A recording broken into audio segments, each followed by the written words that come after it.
I've been in the entertainment industry for over 30 years. I was a very light drinker in my 20s. In my 30s, I was a social drinker, and somewhere in my early 40s, I developed alcohol use disorder, which is abbreviated AUD. We don't really use the term alcoholism that much anymore because it's too narrow of a term.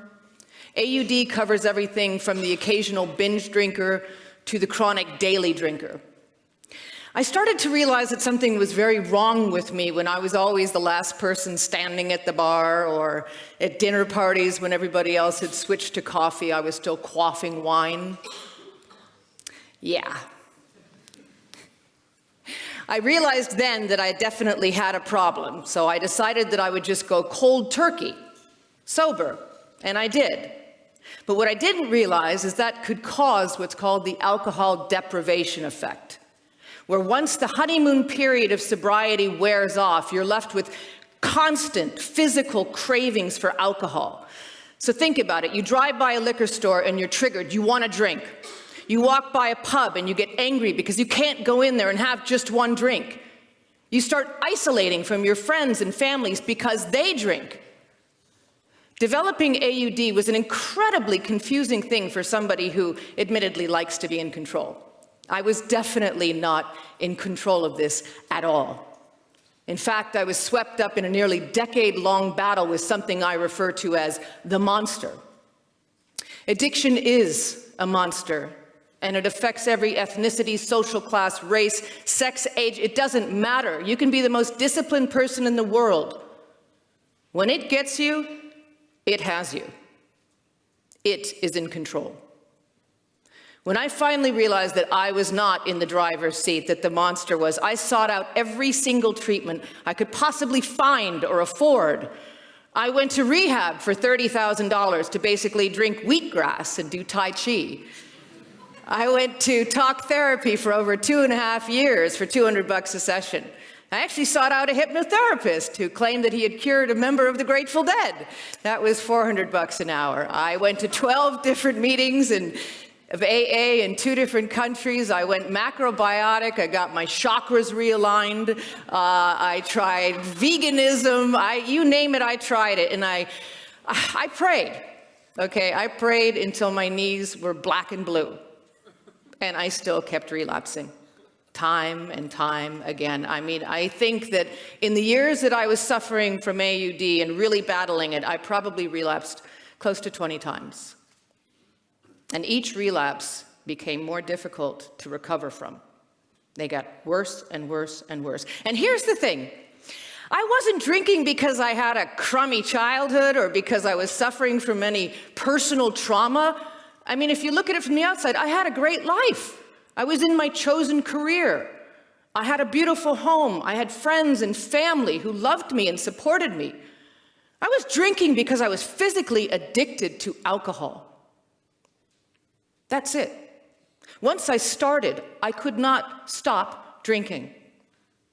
I have addiction on both sides of my family, and the genetic predisposition coupled with engaging in the behavior, which for me is drinking, made me an addict.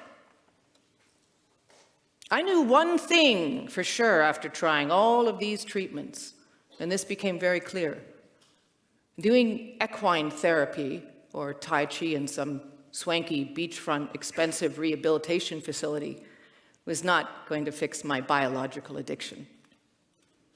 By the end of 2008, I had 6 months of sobriety under my belt. And that's when the addict started to talk to me in my head. That's the insidious thing about addiction, is once you have a little bit of sobriety under your belt, you go, hey, I'm not an addict. It whispers to you, go ahead, have a drink. You'll be able to control it, just one drink. So I listened to that idiot in my head, and I went out to dinner that night, and I had a glass of wine, and I came home, and I was so chuffed. Wow, look, the idiot's right. I'm not an addict. I only had 1 glass. Right. Day 2, I had 2 glasses. Day 3, I had 3 glasses, plus I picked up a bottle to bring home and drink on the way home. Day 5, I was in a full-blown binge. I was drinking anything and everything. I would have probably drunk vanilla extract if I had it. When I was finally too ill to drink one more drop of alcohol, I did what I always did. went cold turkey and tried to detox. This time, something went very wrong. I started to suffer from seizures in my body. I lost all control of my motor controls. I couldn't stand up. I couldn't get dressed. So I called a friend, and she took me to my one and only medical detox, where I got to tell you, I was not treated very well. In fact, until they had my $3,000, they finally gave me my medication that I needed to stop shaking. At that point, I felt so humiliated and so down and so embarrassed by the whole experience that I checked myself out and I left. On the way out, there was this little stack of flyers for all these different various treatments for AUD. One of them was for a shot, and this shot promised to eliminate all cravings for alcohol. The shot was over $1,000 a month. Yet at this point, I would have sold my soul to get better. Over the course of a couple days or weeks for some people, the body is slowly detoxed, drinking levels dramatically decrease because your cravings for alcohol subside. If we addicts had a normal disease, we would be treated with sympathy and comfort. Instead, we're faced with a barrage of, why can't you just quit? Just say no. And a complete lack of understanding or compassion. Many people suffer for much longer than I did, but the majority of us suffer for about a decade before finding help.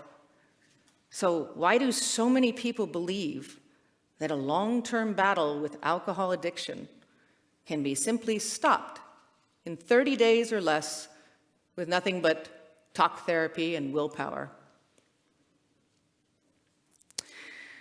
It's amazing. It's amazing. The World Health Institute estimates that a person dies every 10 seconds from alcohol use disorder. Is our current treatment system really the best we can do?